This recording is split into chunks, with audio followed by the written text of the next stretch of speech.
Les vraies voix Sud Radio, le coup de projecteur des vraies voix. Le comité norvégien du prix Nobel a décidé de décerner le prix Nobel de la paix 2024. Antoine Dupont. À travers moi, ce prix récompense le Stade Toulousain et l'équipe de France. Ça va pas, Paul. À l'organisation japonaise Nihon Idankyo. L'organisation qui lutte contre les armes atomiques et pour les droits des personnes victimes de bombardements atomiques au Japon notamment. Et le prix Nobel de la paix a été décerné à une organisation japonaise de survivants d'Hiroshima et de Nagasaki qui lutte contre l'arme atomique. C'est la deuxième récompense du comité Nobel à des opposants au nucléaire depuis 2017, alors que la crainte nucléaire plane venant de Vladimir Poutine et de l'Iran. Alors la question est, est-ce que ce prix Nobel de la paix peut contribuer à apaiser les tensions? Sommes-nous aux portes d'une véritable menace nucléaire? Vous pouvez répondre à cette question sur notre site. Est-ce que finalement le prix Nobel de la paix envoie-t-il en tout cas un message politique? C'est la question que l'on se pose, Philippe Bilger, aujourd'hui. D'abord, je trouve que la manière dont le comité Nobel décerne les prix, je mets à part les consécrations scientifiques qui n'appellent pas d'ambiguïté, laisse en penser qu'il est tout de même inspiré par ce que j'appellerais une pente de gauche, de mon point de vue. Et en ce qui concerne la question précise que vous posez, Cécile, il me semble, et d'ailleurs c'était évoqué dans la présentation de l'émission, que ce prix qui est donné à cette association japonaise renvoie plutôt comme une piqûre de rappel à ce qui pourrait survenir, comme certains, notamment Poutine, ont évoqué sans véritable nécessité la possibilité d'un affrontement nucléaire. Ouais. Nicolas Corato. Oui, alors, mon cher Philippe, pour les gens de droite, la paix, c'est toujours de gauche. Donc, effectivement, vous pouvez trouver qu'il y a une orientation politique à ce choix. Moi, je trouve que ces prix Nobel de la paix, ils nous proposent et parfois ils nous forcent à réfléchir.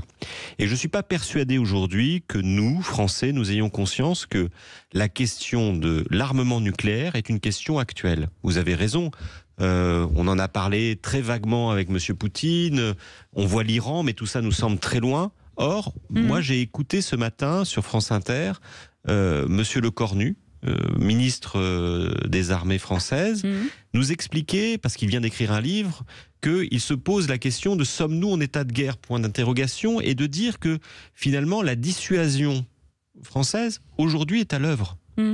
Peut-être que nous n'en avons pas conscience, mais dans le rapport de force géopolitique avec la Russie, le fait que la France soit dotée de l'arme nucléaire est une notion qui aujourd'hui est d'actualité et qui est prise en compte par ceux qui pourraient être demain nos adversaires. Et je pense que, effectivement, nous n'avons pas nécessairement conscience que l'armement nucléaire a aujourd'hui un poids massif dans les choix qui sont faits par les États-nations, par les nations de par le monde. De même que ce qui se passe en Israël et ce qui se passe avec l'Iran au Proche et Moyen-Orient est aussi dicté par des considérations qui tournent autour de l'armement nucléaire dont le nom dit, puisque je rappelle qu'Israël est une puissance nucléaire sans l'être officiellement, et que l'Iran l'est peut-être ou le sera peut-être demain sans l'être officiellement. Mais donc effectivement, ce prix Nobel vient nous rappeler que nous ne sommes plus à l'époque du désarmement nucléaire, de la désescalade nucléaire, du désarmement nucléaire qui avait été conclu entre les deux grandes nations à la fin de la guerre froide, mais que le nucléaire comme une force d'armée de destruction du monde est toujours d'actualité. Virginie Calmelt. Oui, alors là, je suis totalement en ligne avec ce que vient de dire Nicolas Corato. Je prendrais le prix Nobel à l'envers, c'est-à-dire que ils ont expliqué que c'était pour lever le tabou, ce tabou nucléaire, et c'est exactement ça. C'est que l'actualité nous rappelle. Bon, d'abord, il y a la Corée du Nord aussi qui envoie des missiles balistiques, etc. Et des signaux surtout.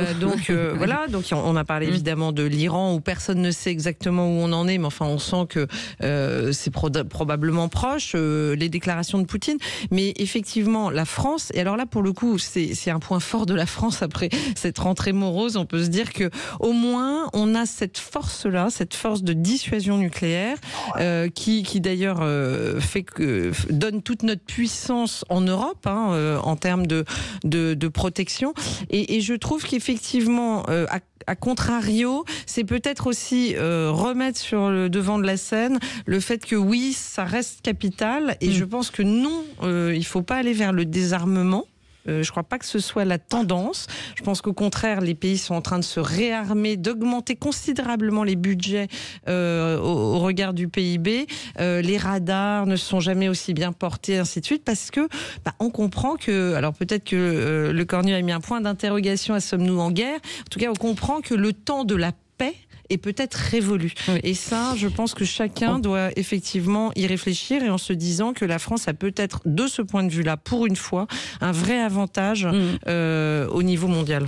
Thomas Guénolé est avec nous, un politologue, professeur de géopolitique et chroniqueur notamment à Sud Radio, mais aussi parrain de cette branche française de ICAN, qui est la campagne internationale pour abolir les armes nucléaires, une organisation qui a obtenu, je rappelle, le prix Nobel en 2017. Thomas Guénolé, merci d'avoir accepté notre invitation.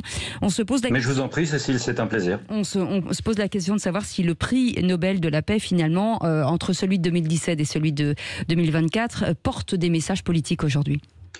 Le prix Nobel de la paix porte toujours un message politique par essence, j'allais dire. C'est sa raison d'être. Il s'agit de saluer une contribution décisive à la cause de la paix dans le monde. C'est à ça que ça sert. Et donc c'est forcément un thème politique. La paix dans le monde est un thème politique, et je ne vois pas, puisque c'est inhérent à l'exercice, on ne peut pas le lui reprocher. Est-ce que c'est une injonction ? Par rapport à ce que disait Philippe, salut Philippe d'ailleurs, à ce propos. Oui. Bonjour. Est-ce que c'est une injonction quelque part ? Oui, absolument, puisque ça fait quand même 2 fois en l'espace de très peu d'années. Alors nous, forcément, à ICAN, on est très très contents de ça. On est très contents parce que c'est une immense victoire dans la bataille culturelle contre la banalisation des armes nucléaires, qui sont quand même une épouvantable saloperie, et qui a failli nous provoquer déjà à 2 reprises une guerre nucléaire avec une menace de destruction de la civilisation sur Terre, parce que c'est arrivé 2 fois. Vous avez, à l'époque de la crise de Cuba, à un moment donné, il y a des navires américains pendant le blocus qui se sont pris à un sous-marin soviétique, et à bord du sous-marin soviétique, sur les 3 officiers qui devaient être d'accord pour riposter avec une arme nucléaire tactique, il y en a 2 qui ont dit oui, 1 qui a dit non. Et c'est parce qu'il a dit non qu'il n'y a pas eu une riposte nucléaire qui aurait entraîné ensuite potentiellement une guerre nucléaire pure et simple sur un malentendu. Et la deuxième fois, c'est un gigantesque dysfonctionnement dans le système d'alerte soviétique par rapport au fait qu'il y ait des frappes nucléaires américaines en train d'arriver. Et vous avez un officier qui est de surveillance, un peu comme un vigile de nuit si vous voulez, il s'appelait Petrov. Et ce qui s'est passé, c'est qu'il voit l'écran de contrôle s'allumer comme un sapin de Noël, ce qui veut dire qu'il y a une attaque nucléaire massive par les États-Unis qui est en train de se produire. Et au lieu de déclencher la procédure normale qui est la riposte immédiate, et donc de déclencher une guerre nucléaire du coup, lui se dit c'est peut-être un court-circuit, je vais vérifier. Et donc il enfreint sa propre procédure, et ce faisant constate effectivement un court-circuit, et c'est comme ça qu'on échappe à une deuxième guerre nucléaire. Donc on est vraiment en train de jouer à Docteur Folamour avec des arsenaux nucléaires. Et mon dernier point là-dessus, simplement pour que les gens comprennent que c'est vraiment dangereux et en plus totalement absurde, c'est qu'il faut à peu près, selon les estimations qu'on a, il faut 300 têtes nucléaires au total pour éradiquer la civilisation sur Terre en provoquant ce qu'on appelle un hiver nucléaire. Est-ce que vous savez combien on a d'armes nucléaires actuellement en service ? Non, allez-y. On en a entre 8 000 et 12 000 selon les estimations. Donc on a de quoi faire sauter, anéantir la civilisation sur Terre, une trentaine. On a perdu Thomas. Stupide et de plus absurde et de plus criminel. Ouais. Vous voyez ? Est-ce que, Nicolas Corato, est-ce qu'on peut revenir en arrière en fait ? On ne pourra jamais revenir en arrière, si ? Le désarmement nucléaire est possible. On a tenté, il y a eu des accords de désarmement nucléaire qui ont porté leurs fruits. Force est de constater aujourd'hui qu'il y a une forme de tolérance au réarmement nucléaire, ou en tout cas la consolidation des armements nucléaires au niveau international, qui est en train de prospérer et qui est très inquiétante. Merci beaucoup en tout cas Thomas Guénolé, politologue, professeur de géopolitique, chroniqueur notamment sur Sud Radio. Merci beaucoup d'avoir accepté notre invitation. Merci Philippe Bilger, merci Nicolas Corato, merci Virginie Calmels de cette émission. Et puis nous sommes en direct. Allô ? Oui. Allô ? Bonjour. Bonjour, qui êtes-vous ? Vous venez jouer ? Alexandre Priam ? Pourquoi pas ? Allons-y. C'est notre auditeur. Moi, je suis prêt. Et ce soir, on parle rugby avec vous, Alexandre. Eh ben, tout à fait, on va parler rugby effectivement ensemble ce soir avec la Pro D2 qui reprend sur Sud Radio. On sera avec toute l'équipe dans quelques instants avec une très très belle 6e journée de Pro D2. Puis on évoquera l'arrivée des fonds d'investissement dans le rugby mondial. La Nouvelle-Zélande a cédé aux fonds d'investissement, peut-être bientôt les Springboks. Est-ce que la France va tenir longtemps? Pour l'instant on ressemble un petit peu à un village d'irréductibles gaulois dans ce de fonds d'investissement qui investissent dans le rugby. On en parle dans un instant avec Philippe Spanghero. Allez, et bonne soirée et bon rugby. Et on se retrouve lundi à 17h avec Philippe David. Passez un bon week-end. Salut.